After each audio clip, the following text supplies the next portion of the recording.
Assalamualaikum warahmatullahi wabarakatuh. Bertemu lagi dengan saya Sri Ningsi dalam bidang studi biologi. Pada pertemuan kali ini saya akan menyampaikan materi tentang pewarisan sifat pada hukum Mendel. Nah, rasanya sudah wajar ya kalau anak itu memiliki karakteristik yang mirip dengan orang tuanya. Tidak hanya pada manusia, tapi juga makhluk hidup lain, termasuk hewan dan tumbuhan. Nah, hal ini karena tiap keturunan dari suatu organisme itu akan mewariskan karakteristik orang tuanya. Nah, salah satu ilmuwan yang menemukan konsep pewarisan sifat adalah Gregor Johann Mendel. Ia menemukan hukum genetika mendasar yang disebut dengan hukum Mendel. Nah, Mendel itu lahir pada tahun 1822 dan dianggap sebagai bapak genetika karena studinya mengenai tentang pola pewarisan sifat. Nah, dalam penelitiannya Mendel ini menggunakan tanaman kacang ercis. Nah, beberapa pertimbangannya adalah karena tanaman kacang itu memiliki masa hidup yang relatif singkat. Karena itu, mudah untuk mempelajari beberapa generasi dalam jangka waktu beberapa tahun. Nah, selain itu, tanaman kacang artis juga menunjukkan beberapa karakteristik yang berbeda. Karenanya akan lebih mudah untuk mempelajari pewarisan sifat dari tanaman tersebut. Nah, bunga dari kacang artis itu mampu melakukan penyerbukan silang sendiri dan dapat menghasilkan galur murni. Kacang artis juga dapat menghasilkan banyak keturunan sekaligus. Dalam eksperimennya, Mendel itu melakukan seleksi tanaman galur murni. Kumpulan dari tanaman galur murni ini diperoleh dengan pemurnian berulang selama beberapa generasi.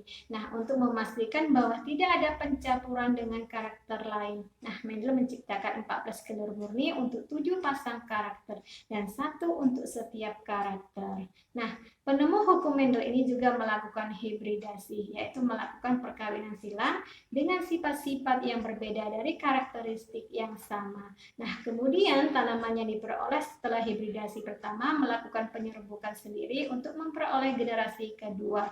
Nah, penyerbukan sendiri adalah proses penyerbukan bunga dengan serbuk sari tanaman lain. Nah, keduanya diperoleh dari biji tanaman biasa. Di tiap keturunannya, Mendel terus mengumpulkan bibit-bibit tanaman tersebut. Nah, dari percobaan tersebut, Mendel mengembangkan 2 hukum, yaitu hukum segregasi dan asortasi. Segregasi disebut juga sebagai hukum Mendel pertama dan berbunyi, yaitu alel yang biasanya muncul berpasangan akan berpisah pada saat pembentukan gamet, di mana satu alel akan memasuki setiap gamet. Setelah itu, alel secara acak akan bersatu dengan gamet dari jenis kelamin lainnya. Nah, kemudian asortasi, yaitu merupakan hukum Mendel 2, yang mana hukum ini berbunyi, ketika ada 2 set karakter dalam hibrida, pemisahan satu pasangan karakter tidak bergantung pada pasangan lainnya. Implikasi dari hukum ini terletak pada fakta bahwa pewarisan dari sepasang karakter itu tidak dipengaruhi oleh pewarisan dari pasangan lain. Nah, dalam pewarisan sifat itu dikenal beberapa istilah, antara lain yang pertama parental atau disimbolkan dengan P besar. Parental itu adalah induk ya. Nah, kemudian yang kedua adalah filial atau disimbolkan dengan F besar. Nah, kemudian yang ketiga adalah dominan. Dominan itu adalah sifat yang menang. Sifat ini menggunakan simbol huruf besar, contohnya seperti H besar dan K besar K besar. Nah, kemudian alel. Alel itu adalah bentuk alternatif suatu gen yang menempati lokus yang sama dengan pasangan kromosom homolog. Misalnya itu, gen B besar memiliki alel B kecil, sehingga gen dan alel itu dapat ditulis sebagai B besar atau B besar B kecil. Nah, kemudian hibrid. Hibrid itu adalah hasil persilangan dari 2 individu dengan sifat yang berbeda. Nah, kemudian genotip. Genotip itu merupakan sifat yang ditentukan oleh gen. Misalnya M besar atau M besar M kecil. Nah, kemudian resesif. Resesif itu adalah sifat yang kalah, yang mana diberi simbol huruf kecil, misalnya H kecil atau K kecil. Nah, kemudian intermediate. Intermediate itu adalah sifat di antara dominan dan resesif. Misalnya, merah adalah dominan yang mana disimbolkan dengan M besar, sedangkan putih resesif itu disimbolkan dengan M kecil. Maka, merah muda adalah intermediate. Nah, kalau intermediate itu disimbolkan dengan M besar, M kecil. Nah, kemudian fenotip. Fenotip itu adalah sifat yang muncul dari luar karena adanya akibat dari hubungan antara faktor genotip dan lingkungannya. Nah, kemudian homozigot. Homozigot itu merupakan bentuk dari gen yang sama pada pasangan kromosom homolog. Misalnya, gen K besar mempunyai alel K kecil, sehingga gen dan alel itu ditulis sebagai K besar, dan K kecil, K kecil. Nah, kemudian heterozigot. Heterozigot itu adalah kebalikan dari homozigot, yaitu individu yang mempunyai pasangan gen dan alel yang tidak sama. Misalnya, kulit halus itu dominan simbolnya H besar dan kulit kasar simbolnya H kecil resesif. Maka H besar, H kecil itu adalah heterozigot. Cara mencari jumlah dan macam gamet. Nah, yang pertama rumusnya itu adalah 2 pangkat N. N itu adalah jumlah pasangan alel yang heterozigot. Misalnya, A besar, A kecil, kemudian B besar, B kecil, C besar, C kecil, dan seterusnya. Nah, kita ambil contoh misalnya yang pertama B besar, B besar. Berarti di sini jumlah pasangan alel yang heterozigot itu tidak ada, makanya ditulis dengan 0. Nah, sehingga macam gamet itu adalah 2 pangkat N sama dengan 2 pangkat 0. Berarti sama dengannya itu adalah 1, yaitu hanya B besar saja. Nah, kemudian yang kedua adalah A besar, A kecil. Nah, jumlah pasangan alel yang heterozigot itu 1, sehingga macam gametnya itu 2 pangkat N berarti 2 pangkat 1 sama dengan 2, yaitu A besar dan A kecil. Nah, kemudian yang ketiga itu adalah A besar, A kecil, kemudian B besar, B kecil. Nah, jumlah pasangan alel yang heterozigot ini adalah 1, yaitu A besar dan A kecil. Sehingga macam gamet yang diperoleh itu adalah 2 pangkat N sama dengan 2 pangkat 1 sama dengan 2, yaitu A besar, B besar, kemudian A kecil, dan B besar. Nah, kemudian yang keempat adalah A besar, A kecil, B besar, B kecil. Nah, jumlah pasangan alel yang heterozigot itu 2, yaitu A besar, A kecil, dan B besar, B kecil. Sehingga macam gamet yang diperoleh itu adalah 2 pangkat N sama dengan 2 pangkat 2. 2 pangkat 2 itu sama dengan 4, yaitu A besar, B besar, kemudian A besar, B kecil, kemudian A kecil, B besar, dan A kecil, B kecil. Nah, kemudian kita akan mencari jumlah gamet berdasarkan diagram Garpo atau menggunakan diagram Garpo. Misalnya, untuk persilangan monohibrid ya, persilangan satu sifat beda, yang mana gametnya itu genotipnya itu adalah R besar, R kecil. Nah, maka yang diperoleh untuk gametnya adalah R besar dan R kecil ya, hanya menghasilkan 2 macam gamet saja. Nah, kemudian untuk persilangan dihibrid yaitu 2 sifat beda yang mana genotipnya itu R besar, R kecil, K besar, K kecil. Maka kita akan mendapatkan jumlah gametnya itu R besar, K besar ya. Kemudian R besar, K kecil. Nah, selanjutnya R kecil, K besar, dan R kecil, K kecil. Jadi, jumlah gamet yang diperoleh itu 4 macam ya. Ini dia, R besar, K besar, R besar, K kecil, kemudian R kecil, K besar, dan R kecil, K kecil. Nah, selanjutnya untuk persilangan trihibrid ya, yang mana genotipnya itu R besar, R kecil, kemudian K kecil, K kecil, dan B besar, B kecil ya. Jadi, untuk mencari berapa jumlah gamet yang ada ya, ini kita lihat. Ya, di sini K-nya kita lihat, K-nya di sini nih homozigot ya, karena dia sama ya, K kecil, K kecil. Maka gamet yang diperoleh itu kita silangkan. Berarti R besar, kemudian K kecil, B besar, ya kan? Kemudian yang kedua, R besar, ya, K kecil, kemudian B kecil. Nah, kemudian yang berikutnya, R kecil, K kecil, B besar. Kemudian R kecil, K kecil, B kecil. Jadi jumlah gamet yang diperoleh itu hanya 4 macam saja. Karena K di sini ini adalah homozigot. Nah, kemudian kita lihat di sini sama ya, masih trihibrid, tapi di sini K-nya itu kita lihat ini heterozigot, K besar dan K kecil. Maka jumlah gamet yang diperoleh itu ada berapa? Nah, kita lihat, kita silangkan. Berarti genotipnya ini ya, R besar, ya, K besar, B besar. Itu untuk yang pertama ya, untuk macam gametnya. Kemudian yang berikutnya R besar, K besar, B kecil, ya. Nah, kemudian yang berikutnya R besar, K kecil, B besar.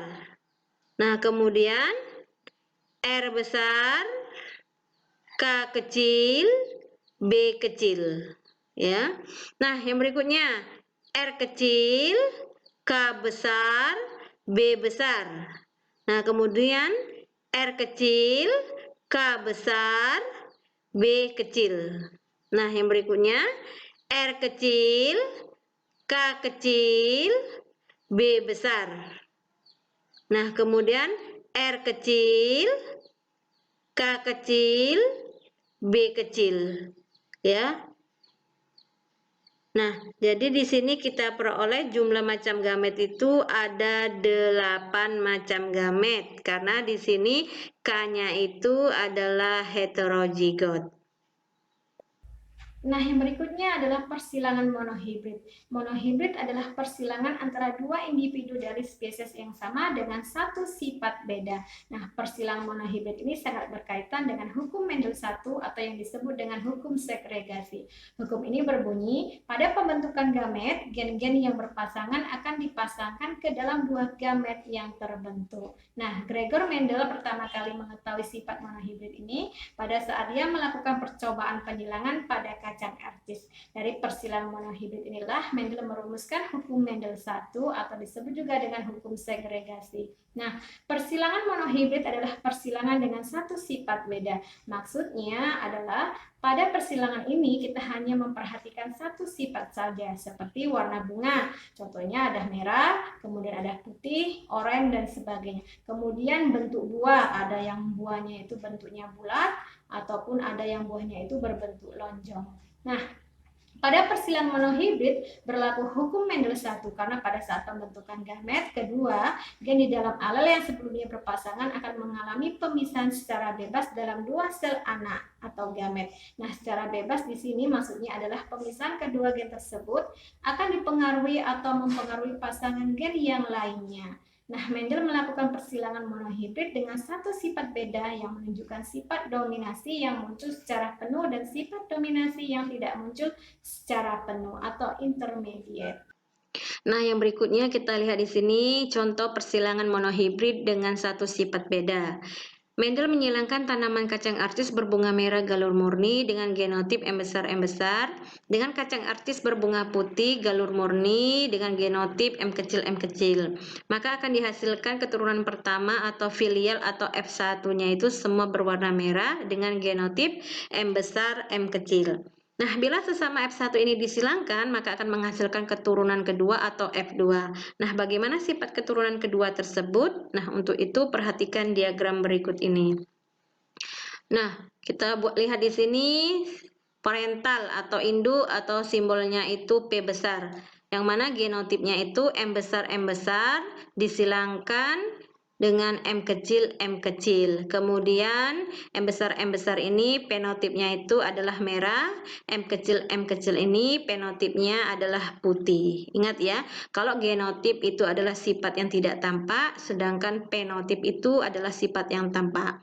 Nah, maka akan diperoleh di sini gametnya itu M besar itu adalah M besar dan M besar. Kemudian M kecil ini gametnya adalah M kecil dan M kecil. Nah, kemudian kita cari keturunan pertamanya atau F1-nya, yang mana genotipnya tadi adalah M besar, M kecil, ya. Kemudian genotip dari M besar, M kecil ini fenotipnya itu adalah merah, ya. Kenapa merah? Karena sifat merah itu dominan terhadap sifat putih, maka ditulis di sini fenotipnya itu adalah merah. Nah, kemudian kita cari F2-nya. Nah, untuk mencari F2 itu sesama F1 kita silangkan. Yang mana genotipnya tadi adalah dari merah tadi adalah M besar, M kecil, makanya M besar M kecil disilangkan dengan M besar M kecil. Nah, berarti di sini fenotipnya tadi ya dari M besar M kecil itu merah, di sini juga merah. Nah, gametnya dari M besar M kecil itu adalah M besar dan M kecil, begitu juga dengan ini M besar dan M kecil. Nah, kemudian kita lihat ya, kita buat tabel ya dari F2 ini, yang mana gametnya tadi M besar M kecil, kemudian M besar M kecil. Nah, kita silangkan sesamanya. Jadi M besar disilangkan dengan M besar, maka hasilnya M besar M besar. Kemudian M besar disilangkan dengan M kecil, berarti hasilnya M besar M kecil. Nah, kemudian yang ini M kecil disilangkan dengan M besar, maka hasilnya M besar M kecil, ya. Kenapa? Karena gen dengan sifat dominan itu dituliskan dengan huruf besar di depan, dan sifat resesif itu dituliskan dengan huruf kecil ditulis di belakangnya. Makanya di sini hasilnya itu dari persilangan M kecil M besar ini adalah M besar M kecil, ya, bukan M kecil M besar, tapi M besar terlebih dahulu baru M kecil, ya. Nah, kemudian M kecil disilangkan dengan M kecil, maka hasilnya M kecil ya. Nah, untuk penjelasannya, pada F1 itu dihasilkan individu yang seluruhnya berbunga merah dan bergenotip M besar M kecil karena adanya dominasi penuh dari sifat warna merah terhadap putih. Nah, kemudian pada F2 itu dihasilkan individu-individu yang terdiri atas 3 macam genotip, yaitu M besar, kemudian M besar M kecil, dan M kecil dengan perbandingan 25% itu M besar, kemudian 50% itu M besar M kecil, dan 25% lagi adalah M kecil, atau kalau kita bilang 1:2:1, dan dihasilkan 2 macam fenotip, yaitu merah dan putih. Ingat ya, M besar ini merah, M besar M kecil juga merah, makanya perbandingannya 75% itu merah, yaitu ini ya 1, 2, 3.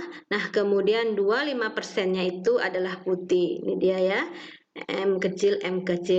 Atau kalau kita bilang perbandingannya itu adalah 3:1.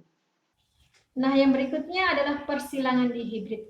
Jika pada persilangan monohibrid kita hanya memperhatikan satu sifat beda saja, maka pada persilangan dihibrid kita akan memperhatikan 2 sifat beda atau lebih. Misalnya warna buah dan bentuk buah, warna buah, bentuk buah, dan rasa buah, dan sebagainya. Nah, pada persilangan dihibrid berlaku hukum 2 Mendel, karena pada saat pembentukan F2, gen di dalam gamet yang tadinya mengalami pemisahan kemudian akan bergabung secara bebas. Nah, penggabungan secara bebas ini maksudnya adalah gen yang satu dapat secara bebas bergabung dengan gen yang lainnya tanpa adanya syarat tertentu. Nah, kemudian kita lihat contoh persilangan dihibrid, yaitu dengan 2 sifat beda. Persilangan dihibrid adalah persilangan dengan memperhatikan 2 sifat yang berbeda.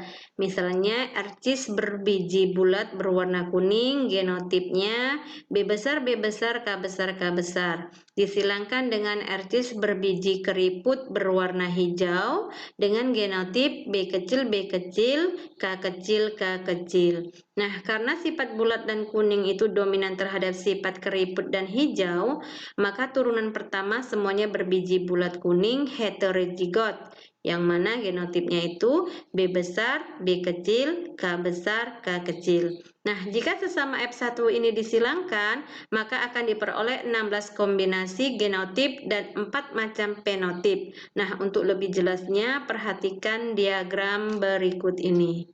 P1-nya yaitu fenotipnya itu bulat kuning disilangkan dengan keriput hijau, yang mana fenotip bulat kuning itu ya genotipnya itu adalah B besar, B besar, K besar, K besar. Kemudian keriput hijau genotipnya B kecil, B kecil, K kecil, K kecil.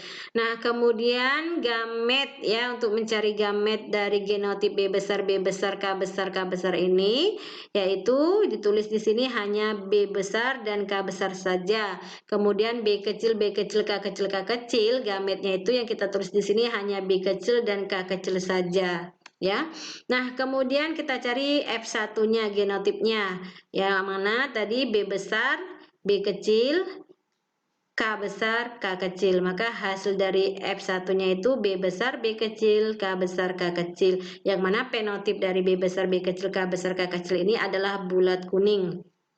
Nah, kemudian kita cari F2. Nah, untuk mencari F2 itu sesama F1 kita silangkan, berarti B besar, B kecil, K besar, K kecil. Itu F1-nya tadi ya. Jadi sesamanya itu kita silangkan. Maka gamet yang didapat dari F1 itu adalah B besar, K besar, ini dia. Kemudian B besar, K kecil.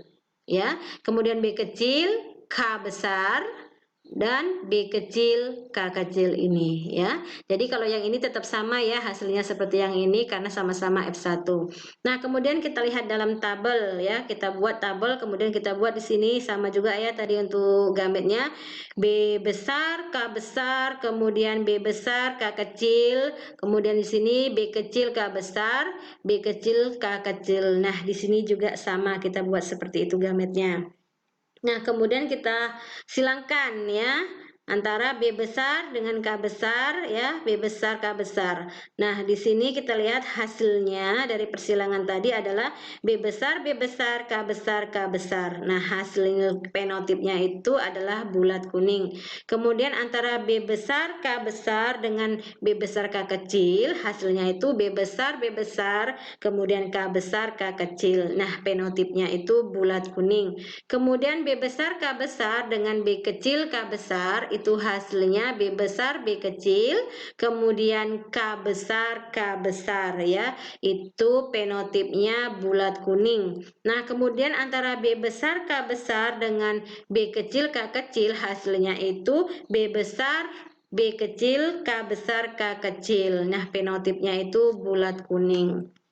Nah, kemudian antara B besar K kecil dengan B besar K besar itu hasilnya itu lihat ya, B besar B besar. Nih ya, ke sini baru besar. Kemudian antara ini K dengan K ini kita buat di sini, berarti yang ditulis itu harus K besar terlebih dahulu baru K kecil. Kenapa? Karena sifat dominan itu ditulis di depan dibandingkan dengan sifat resesif. Kalau sifat resesif itu ditulis di belakang, maka hasilnya itu B besar, B besar, kemudian K besar, K kecil. Nah, fenotipnya itu adalah bulat kuning.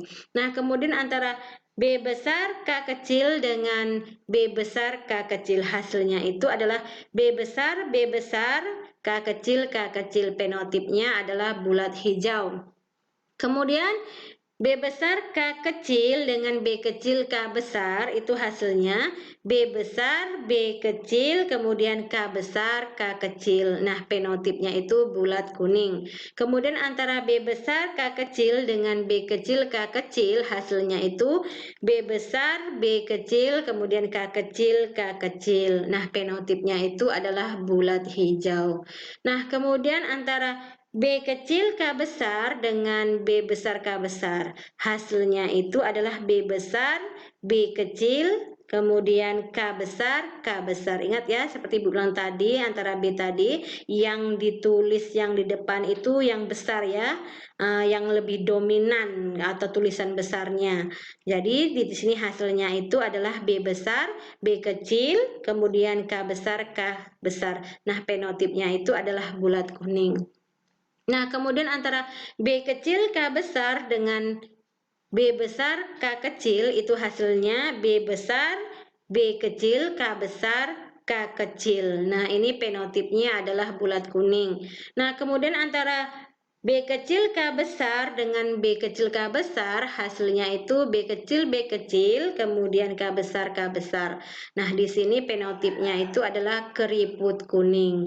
Nah, kemudian antara B kecil K besar, kemudian dengan B kecil K kecil, itu hasilnya itu adalah B kecil, kemudian K besar, K kecil. Nah, fenotipnya itu adalah keriput kuning.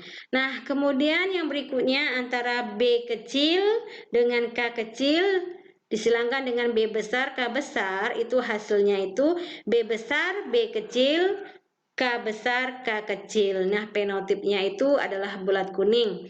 Nah, kemudian antara B kecil, K kecil dengan B besar, K kecil, hasilnya itu B besar, B kecil, kemudian K kecil, K kecil. Fenotipnya itu bulat hijau.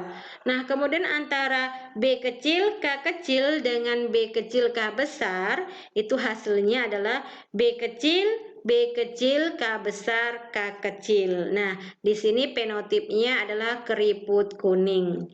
Nah, kemudian antara B kecil, K kecil dengan B kecil, K kecil, maka hasilnya itu adalah B kecil, K kecil, K kecil. Maka fenotipnya itu adalah keriput hijau. Nah, dari diagram tersebut dapat dilihat bahwa ada 4 macam fenotip pada F2, yaitu bulat kuning frekuensinya 9/16, kemudian bulat hijau frekuensinya 3/16, keriput kuning frekuensinya 3/16, kemudian keriput hijau frekuensinya 1/16. Nah, dengan demikian perbandingan fenotip F2 pada persilangan dihibrid tersebut adalah bulat kuning banding bulat hijau banding keriput kuning banding keriput hijau, berarti 9/3 banding 1. Jika dari persilangan tersebut dihasilkan 1.600 keturunan, maka kemungkinan diperoleh artis berbiji bulat warna kuning ialah 9/16 dikali 1.600, berarti mendapatkan hasil 900 pohon. Demikianlah penjelasan mengenai tentang pewarisan sifat pada hukum Mendel. Semoga bermanfaat. Terima kasih.